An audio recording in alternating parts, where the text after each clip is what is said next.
But that election is also sending Iowa's 1st District Congressman Rod Blum back to D.C. for his second term.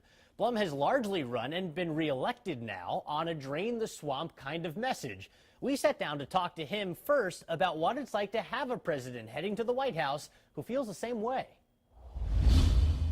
What was that like when you saw that message come out of the Trump campaign, especially here in Iowa towards the very end of the general election? Oh, it makes me it makes me smile, as your question did. I've been for draining the swamp for the last 2 years. Some of the first things I did 2 years ago when I was first elected, I followed through on what I said I would do. And I co-sponsored a constitutional amendment for term limits. My first bill that I authored was a bill to eliminate first-class air travel, paid for by the taxpayers for congressional members, eliminate luxury car leases for congressional members, paid for by the taxpayers, eliminate the congressional pension program, which is an awfully good pension program. I've never heard of one better. It also would. I also authored a bill that would give a lifetime ban, put a lifetime ban on lobbying if you've served in Congress. And I got onto a bill, I really like this one, tying our pay to the pay of the average American. So if the average American out there gets a pay cut, their pay goes down, we should get a pay cut. And if we want a pay raise, let's make sure the average American gets a pay raise. These are things I fought for, and I was behind all of these bills, and none of them made it to the floor of the House for a vote. Leadership didn't want to vote on them. Is it disconcerting, though, that I believe it was Mitch McConnell said that basically in no uncertain terms, term limits is kind of not on his radar screen? Extremely disconcerting. I couldn't disagree with him more. I think the American people overwhelmingly disagree with Mitch McConnell on this point. I bet the number, Kevin, over the last 4 years of traveling eastern Iowa is probably 80 to 90% of eastern Iowans want a vote on term limits. Regardless if they're Democrat, Independent, or Republicans, they want a vote on term limits. I'm with them. I'm fighting for that. I want a vote on term limits. So hopefully, that's why I smile, hopefully with President-elect Trump, we finally get that vote.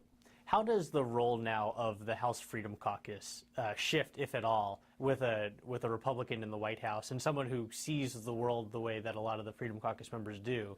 I think we're a very principled group of people.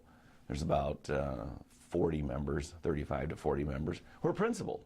It's part of the reason we came together, because we're principled and we want to discuss and debate the issues, something we didn't get to do on the House floor under former Speaker John Boehner. And that's probably the biggest reason that the group formed, was because of former Speaker Boehner. But we're a principled group of people, so I think whether it's a Republican or a Democrat in the White House doesn't really matter to us. I mean, we want to make sure that we secure the southern border. We want to make sure that we reignite the economy. We want to make sure we balance the budget and stop this deficit spending. We want to make sure that we're a nation of laws and we follow those laws. Even before Election Day, House Republicans were moving forward with what was called a better way, and there were the pamphlets, and I know Speaker Ryan was talking a lot about it. What's the importance of coming out with a list of issues and stances on the issues that House Republicans are going to take to kind of fight back against, I know we've talked about it, but the idea that Republicans were obstructionists in the House? I know you say that they weren't. First of all, the House definitely was not obstructionist. We passed over 500 bills in the last session over the last 2 years. Good bills, good stuff, and helping veterans, helping elderly people, helping small businesses, reducing regulations. Most of those bills went to the United States Senate and died because they have the filibuster rule. So we did a lot of work that I guess was unnoticed, passed a lot of bills, so I think we're far from obstructionists. The idea Speaker Ryan had, and I think is a good one, is we started last year having working committees on, for example, how to reform poverty, how to reform health care, how to reform our tax code, and any of us members could join any of the committees that we wanted to.